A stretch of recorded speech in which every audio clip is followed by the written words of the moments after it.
अगर आप भी चाहते हैं TRS फिल्म्स का ऑडियो वीडियो सबसे पहले आपके पास पहुंचे, तो लाल बटन दबा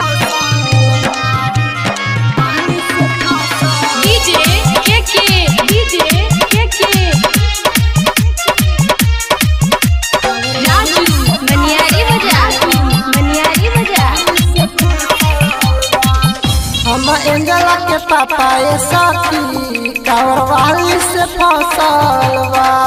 हमर ईसुआ के पापा ये साथी कावर वाली से फसल बा।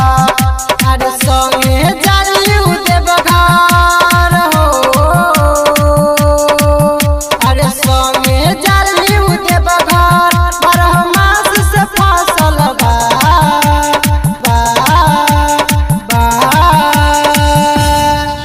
हम एंजला के पापा ये साथी कावर वाली से फसल बा। हमर ईसुआ के पापा ये साथी कावर वाली से फसल बा। कावर वाली से फसल बा। हमर ईसुआ के पापा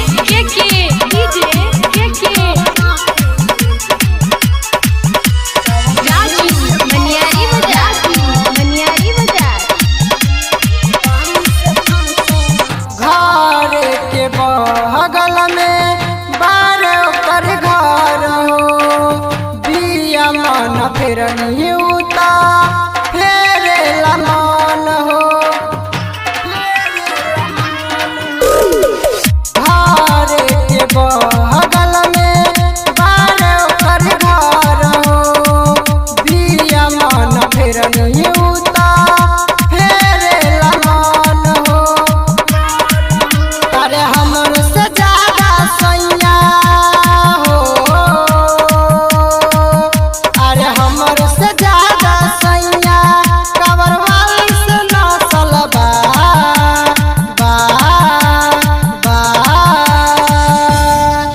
हम एंजला के पापा ये सखी कावर वाली से फसल बा।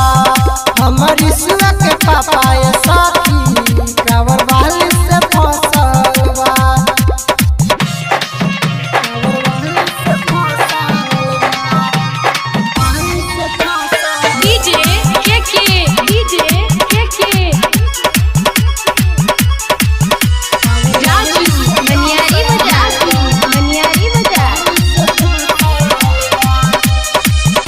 रंभूरा जैसे लागल बपाता, धीरज से जुड़ले बारे कावर वाला नाता।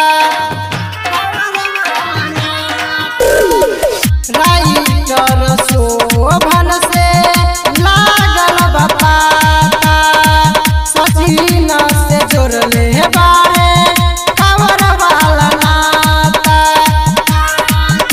अरे ओकरे बिन ना रही हो,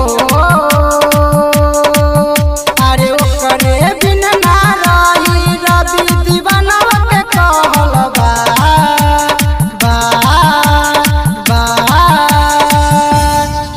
हम एंजला के पापा ये सखी कावर वाली से फसल बा। हमर ईसुआ के पापा ये सखी